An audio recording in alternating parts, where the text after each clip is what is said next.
গগন হরকরের মতো কাজী নজরুল, লালন শাহী সহ আরো অনেকের সাহিত্য চুরি করে নিজের বলে চালিয়ে দিয়েছে রবীন্দ্রনাথ।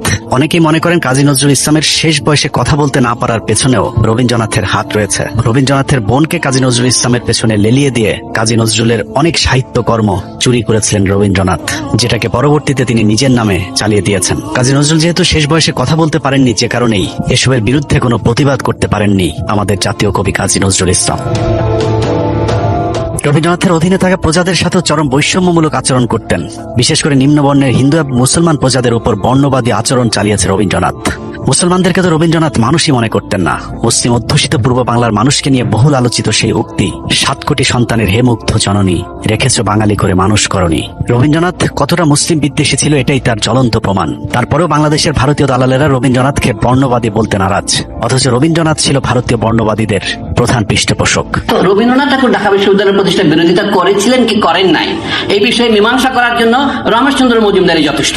1947 পর্যন্ত প্রত্যেক বছর বক্তৃতা তারা বলতেন এই বিশ্ববিদ্যালয় বন্ধ করে দেওয়া। ঢাকা বিশ্ববিদ্যালয়ের প্রতিষ্ঠায় যারা বিরোধিতা করেছিলেন তাদের মাঝে কলকাতা বিশ্ববিদ্যালয়ের ভিসি আশুতোষ মুখার্জি, তার ছেলে শ্যামাপ্রসাদ মুখার্জি, বিপিন চন্দ্র পাল, সুরেন্দ্র ব্যানার্জি, প্যারীমোহন মুখোপাধ্যায়, সুরেন্দ্রনাথ সমাজপতি এবং অম্বিকাচরণ মজুমদারের নাম সকলেই জানে। কিন্তু এসব মুসলিম বিদ্বেষী হিন্দু ব্রাহ্মণদের নেতৃত্বে থাকা রবীন্দ্রনাথের নামটা ইতিহাস থেকে মুছে ফেলার চেষ্টা চলেছে। অথচ ঢাকা বিশ্ববিদ্যালয়ের প্রতিষ্ঠা তথা পূর্ব বাংলায় মুসলমানদের শিক্ষার বিরুদ্ধে সবচেয়ে বেশি তৎপর ছিল রবীন্দ্রনাথ ঠাকুর।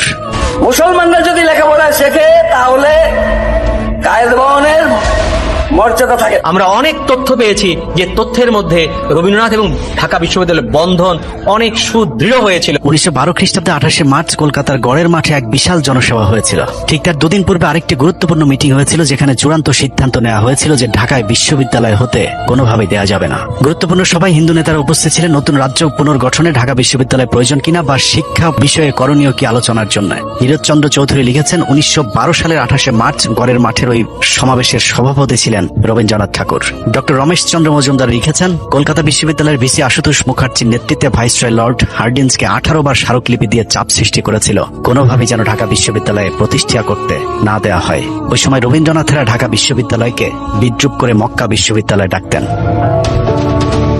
জীবন্ত কিংবদন্তি ভারতের বিখ্যাত ইতিহাসবিদ সুকৃতি রঞ্জন বিশ্বাসের সরাসরি বক্তব্য দিয়েছেন পতিতা ব্যবসায়ী রবীন্দ্রনাথ কতটা সাম্প্রদায়িক ছিলেন। ঘরের মাঠে সেই মিটিং এর থেকে অনেক বড় ডায়াস হলো, তার সভাপতি হলেন বিশ্বকবি রবীন্দ্রনাথ ঠাকুর। সেখানে প্রস্তাব পাস হচ্ছে ঢাকাতে যেন বিশ্ববিদ্যালয় ইংরেজ গভর্নমেন্ট না করে।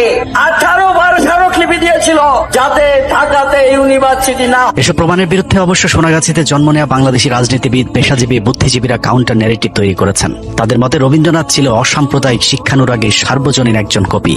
তাকে নিয়ে বিতর্কের কোনো অবকাশ নেই।